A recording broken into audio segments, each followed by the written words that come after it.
Olá, muito boa noite para você que está acompanhando a programação do canal 16. Está no ar o Câmara Saúde.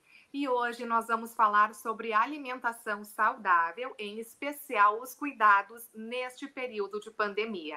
A minha convidada é a nutricionista Jureci Machado. Oi, Jureci. Obrigada por aceitar nosso convite, abrir uma brechinha aí na tua agenda para poder conversar conosco. Tudo bem, é sempre um prazer, uma satisfação poder estar conversando sobre esse assunto, né, que faz tanta diferença na vida das pessoas, que é a alimentação. E falar sobre a minha área de atuação é sempre muito satisfatório. Bom, eu acho que a pergunta que você mais escuta nesse momento é como manter uma alimentação saudável durante a pandemia, já que muitas pessoas estão em casa, muitas pessoas estão ansiosas e acabam descontando toda essa ansiedade, todo esse sentimento na comida. Então, como a gente pode ter uma alimentação saudável neste período? Bom, primeiramente, eu sempre oriento as pessoas a não mudarem a sua rotina. Porque o que acontece, Paula? As pessoas, por estarem em casa, mudam a sua rotina, acabam dormindo muito tarde, acordando tarde, isso acaba desequilibrando toda a questão hormonal, tornando as pessoas mais ansiosas. Isso faz com que elas aumentem o desejo e a necessidade por alimentos doces, por carboidratos, alimentos açucarados, o que favorece ainda mais para aumentar a ansiedade. Então, a primeira questão é não mudar a sua rotina. Procurar dormir cedo, acordar cedo e manter a sua normalidade alimentar. E é importante também a gente incluir muitas fibras, alimentos ricos em proteína, desde o café da manhã, porque isso aí vai fazer com que a gente consiga manter a regularidade das refeições, manter a saciedade sem estar aumentando ainda mais essa ansiedade. E quando acontecer de dar uma deslizada e consumir muito doce, muita gordura, coisas que a gente não deve consumir com frequência ou em grande quantidade, como compensar? O que a gente pode fazer? Porque aí também vem essa sensação e esse sentimento de culpa, né? Isso aí. É importante que as pessoas adotem algumas estratégias para minimizar esse excesso, tá? Então, exagerou num dia, geralmente final de semana, as pessoas ficam mais por casa, acabam compensando um pouco mais, né, sobre doces, pipoca, chocolates, enfim. Então, é importante o seguinte, exagerou num dia, no outro dia compensa. No outro dia, elimina, pode-se reduzir principalmente alguns carboidratos, arroz, pão, massa, para dar essa compensada. E, inclusive, também, Paula, como as pessoas estão mais em casa, né, retraídas em função da pandemia, a gente orienta o seguinte, que as pessoas evitem o ganho de peso, porque o excesso de peso, ele também aumenta a predisposição para o desenvolvimento da Covid.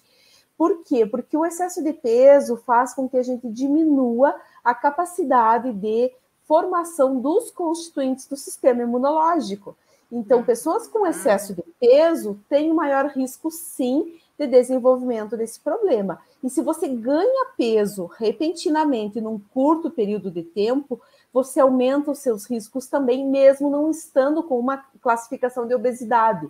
É porque muitas vezes o ganho de peso excessivo de forma rápida facilita também com que o nosso corpo diminua todos esses receptores, os constituintes do sistema imunológico. Uhum. Quais os alimentos aí seriam os mais indicados, então, já que você fala em sistema imunológico, para aumentar a nossa imunidade, para reforçarmos as defesas do nosso organismo? O que a gente pode, então, estar consumindo neste período? As pessoas sempre pensam em relação à vitamina C, né? Sim, a vitamina C, proveniente das frutas cítricas, ela é importante, sim, para a constituição do sistema imunológico. Mas existem vários nutrientes que são importantes para dar todo esse segmento, toda a formação do sistema imunológico. Alimentos ricos em proteína, feijão, ovos, frango, peixes, né? Alimentos que requerem um bom aporte de proteína, A vitamina D é super importante também como um dos constituintes. O ômega 3, que está presente na aveia, nas oleaginosas, nos peixes em si. Então, nós precisamos de uma amplitude de nutrientes. Não adianta você utilizar a vitamina C, somente ela, como um fator preocupante. O zinco é extremamente importante também, como um dos constituintes. Tanto é que os estudos hoje, Paula, mostram que as pessoas que desenvolvem a COVID, elas perdem o olfato, perdem o paladar, porque elas depletam no seu organismo toda e qualquer capacidade de absorção do zinco. Então, nós precisamos ter um bom aporte de zinco. Então, quais os alimentos que têm zinco? Os cereais integrais, ostras, peixes, camarão, frutos do mar em si são ricos em zinco, mas a gente consegue manter um equilíbrio alimentar, uma alimentação rica, com um bom aporte de carboidrato, né? Um carboidrato bom, carboidratos integrais, evitando principalmente açúcares, doces, a gente consegue manter a nossa imunidade em alta. Então, muitas frutas constituindo um bom aporte de vitaminas, né? Não só a vitamina C, mas a vitamina A proveniente dos vegetais amarelo, alaranjado, também são fortes condutores do sistema imunológico. Jureci, a gente tem visto também muitas pessoas apostando na suplementação neste período. Claro que o ideal, como você está nos contando, é termos uma alimentação extremamente saudável, colorida, que a gente sempre ouve falar bastante, mas nem sempre nós conseguimos ter todas as fontes de minerais e de vitaminas na alimentação. Os suplementos alimentares, eles realmente contribuem nesse período que a gente está vivendo? Olha, essa questão da suplementação é sempre muito polêmica, né? As pessoas sempre questionam. Mas a primeira questão, Paula, que a gente tem que avaliar se há ou não a necessidade de você suplementar, obviamente, é em relação à qualidade da sua alimentação. Então, se a sua alimentação ela tem uma má qualidade ou uma baixa ingestão desses micronutrientes, das vitaminas e dos minerais, talvez seja interessante. Mas o que a gente precisa observar diante disso é principalmente em relação à qualidade do trato gastrointestinal. Pessoas que não têm um bom funcionamento intestinal têm a tendência a não absorver as vitaminas da maneira correta. Então, se você suplementar sem primeiro ajustar a questão intestinal, você pode sobrecarregar a função hepática e isso te trazer resultados negativos. Então, dependendo o indivíduo, dependendo da pessoa, se é um atleta, se é um idoso, se é uma criança que já tem comprometimento imunológico, muitas vezes a suplementação ela se faz necessária. Mas a suplementação que a gente fala, Paula, não é aqueles multivitamínicos, porque os multivitamínicos, eles contemplam todas as vitaminas, e nem sempre você tem deficiência de alguns tipos. Então, você corre o risco de ter toxicidade de um determinado tipo de vitamina e deficiência de outras. Então, se você suplementa todas, você pode elevar de mais um tipo de vitamina e essa vitamina vir inibir a absorção de outras. Por isso que essa questão de suplementação, ela tem que ser traçado individualmente. Certo. E aí, claro, o acompanhamento de um profissional.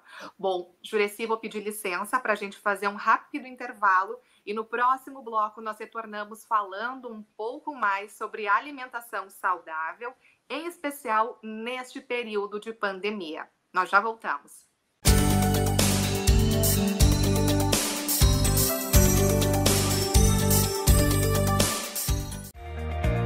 O que é importante para você é importante para a Câmara. A Câmara de Vereadores tem compromisso com a comunidade e transparência na gestão. Por isso, debater as necessidades da comunidade faz o trabalho do Legislativo ter muito mais resultados para você. Com participação, as mudanças acontecem e os investimentos geram mais desenvolvimento e garantem um futuro melhor para a nossa cidade. Câmara de Vereadores de Passo Fundo, a casa dos grandes debates.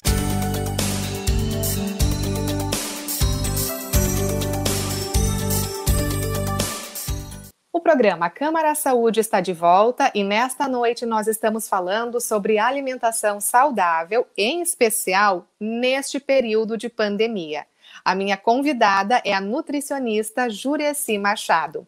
No bloco anterior, nós encerramos, então, falando um pouco sobre a suplementação alimentar. E é sobre esse assunto, então, que eu dou sequência agora nesta segunda etapa do programa. Jureci, então, fala um pouquinho mais sobre isso, já que a suplementação, quando ela é em excesso, ela também é prejudicial. Então, é importante a gente fazer uma avaliação, fazer alguns exames e consultar, claro, com um profissional adequado, com um profissional de nossa confiança. Isso. A questão de evitar... As pessoas pensam, né? Vitaminas, não tem problema de eu consumir demais. Realmente tem, né? Vitaminas que são consideradas lipossolúveis, vitamina A, vitamina D, E e K, são vitaminas que elas têm um risco de toxicidade bem elevado. Então, portanto, nós precisamos, então, recorrer à suplementação de forma muito individualizada e realmente se houver essa necessidade. Porque senão, caso contrário, isso vai oferecer um efeito negativo para o seu organismo. Para você ter uma ideia, Paula, as pessoas pensam muito na vitamina C, né? Como eu já havia comentado. Vitamina C, sim, ela é muito importante para o sistema imunológico. Só que quando a gente suplementa demais, acima de 1 grama, por mais de 3 meses, esse excesso, ele gera uma toxicidade e ele traz efeitos negativos para o organismo. De que forma? O nosso corpo não consegue excretar totalmente e ele acaba também formando o que a gente chama de radicais livres, que são substâncias que acabam agredindo as próprias células. Então, muitas vezes você pode pecar pelo excesso, né? E às vezes estar se comprometendo. Então, por isso que na hora de suplementar é muito importante procurar uma orientação para ver se realmente há ou não essa necessidade. Mas então, para que a gente não precise tanto utilizar desse recurso na vida adulta, o importante é que a gente tenha uma alimentação exemplar desde a infância. E aí, então, entra o papel do pai, da mãe, enfim, de quem cuida das crianças. Jureci, a gente também ressalta muito a importância de ter, então, esse cuidado na alimentação das crianças, em casa, na escola, enfim. Realmente, quando a gente tem, então, quando a gente cria esse hábito alimentar, esse gosto pelas coisas saudáveis, pelas frutas, pelos legumes, pelo feijão, o arroz, quando a gente chegar na vida adulta, isso fica muito mais fácil, né? Então, para que a gente também não tenha muitos adultos ali na frente, obesos, diabéticos, hipertensos. Então, eu quero que tu ressalte exatamente neste momento esse cuidado também que a gente precisa ter com a alimentação dos pequenos. Realmente, o hábito alimentar da criança, ele vai ser um reflexo da alimentação dos pais, né? Então, é importante que os pais tenham a adoção de hábitos corretos. E o que acaba acontecendo? Hoje em dia, em virtude das famílias estarem cada vez mais afastadas, até por conta da rotina diária, as crianças têm uma tendência a ter uma alimentação muito industrializada, o que desfavorece consideravelmente a saúde dessa criança. Principalmente, Paula, não só aumentando o risco de doenças degenerativas, doenças crônicas, né, como você comentou, mas principalmente em relação a alergias alimentares. Esse é um problema que eu venho cada vez mais trabalhando e eu tenho certeza que os pediatras vão concordar comigo em relação ao alto crescimento do número de crianças alérgicas. Alérgicas à proteína do leite, alérgica às farinhas, alérgica a pelos, né, de animais, enfim. Por que tudo isso está acontecendo?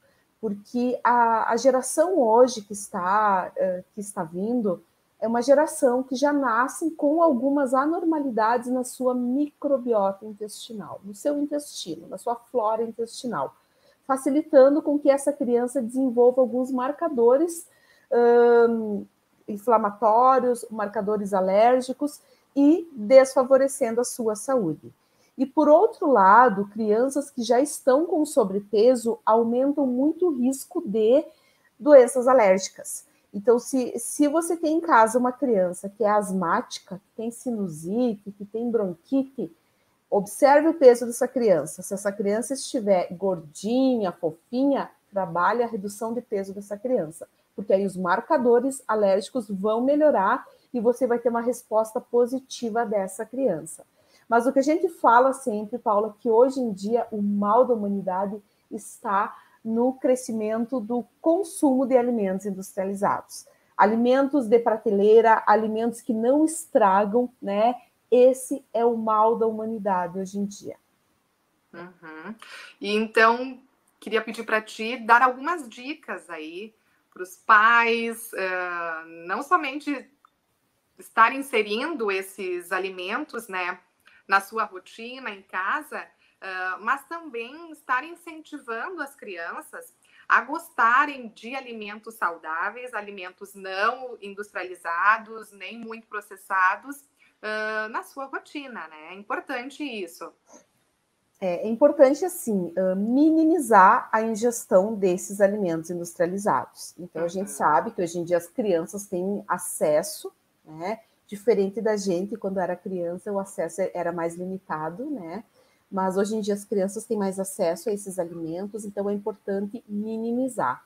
E, felizmente, se você conversar hoje com uma criança de 4 anos, 5 anos, ela sabe te dizer o que é bom e o que não é bom para a saúde. Então, é importante, primeiramente, reduzir o consumo de açúcares, refrigerantes, sucos de caixinha, né, doces em geral.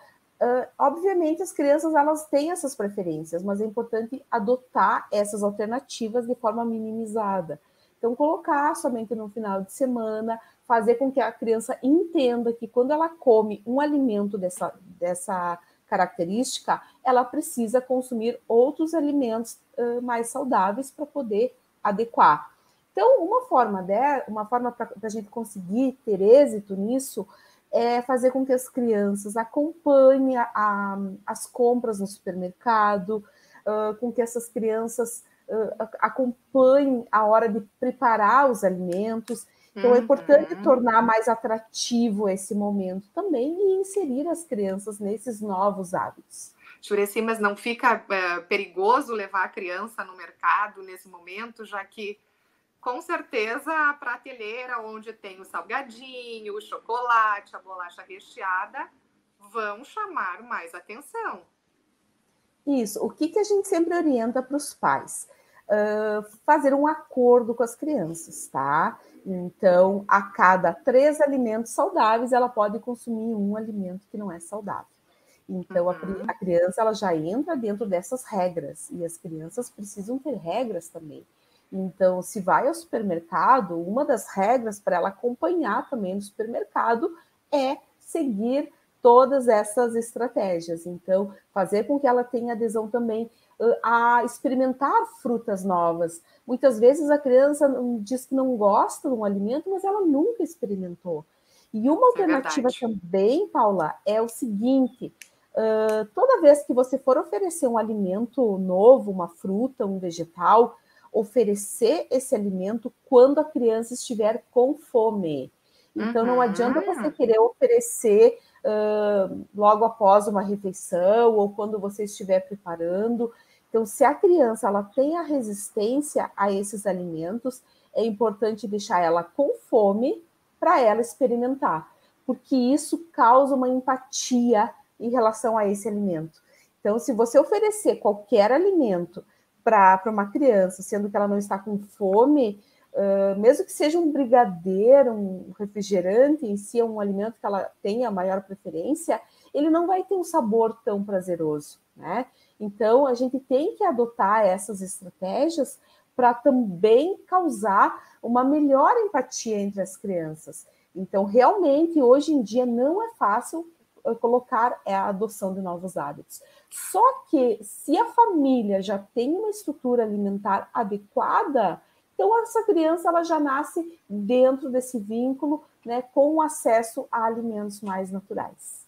Até porque isso também vai ao encontro da modificação do padrão alimentar do brasileiro, né? Eu acho que a gente pode fazer um apanhado disso para a gente encerrar o Câmara Saúde de hoje.